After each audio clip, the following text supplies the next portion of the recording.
The mayor's wife sat alone in her room, the soft glow of the setting sun painting the walls in hues of orange and purple. Outside, the city bustled with life, unaware of the torment that unfolded within the mayor's mansion. Her reflection stared back at her from the ornate mirror, a pale ghost in a world of shadows. Her fingers tightened around the glass, her nails digging into the smooth surface, as if trying to claw her way out of her own skin. She was a prisoner in this gilded cage, her wings clipped by the very man she had loved and trusted. He had taken away her freedom, her identity, her very soul. And yet, despite the pain and the betrayal, she did not leave him. She was duty-bound to stay by his side, not because she loved him, but because she was his wife, the mother of his child. It was her duty to bear his child, to give him the heir he so desperately wanted. Their marriage was a strategic alliance, two pawns on the same board, making moves in a game where only one could win. They had entered into this union with different intentions,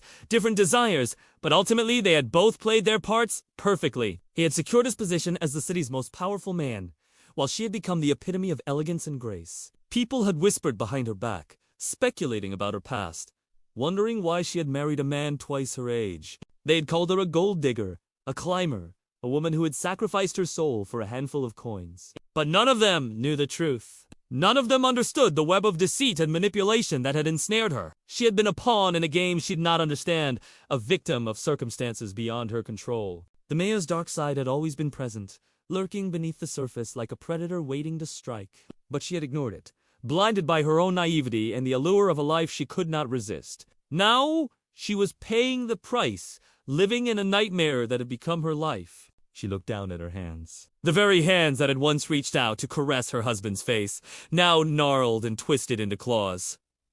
How had it come to this?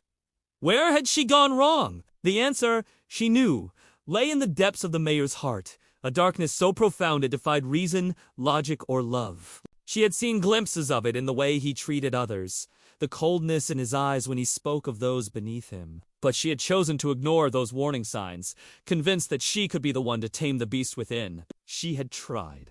Oh, how she had tried. She had reached out to him in the darkness, whispered words of comfort and understanding, only to be met with a chilling stare that sent shivers down her spine. He had been unmoved by her touch, her presence, her very existence. To him, she was nothing more than a trophy wife, an object to be displayed, not a human being with hopes, dreams, and feelings. As the sun dipped below the horizon, casting long shadows across the room, she felt a tear roll down her cheek. It was a single tear, a solitary drop in the vast ocean of her sorrow. It reflected the pain, the anguish, the torment that had become her life. She was the First Lady, yes, but she was also a prisoner, a victim of circumstance who had dared to love a monster. Her story was a cautionary tale, a reminder that even in the highest circles, appearances could be deceiving. Behind closed doors, the facade of a perfect marriage, a perfect family could shatter, leaving behind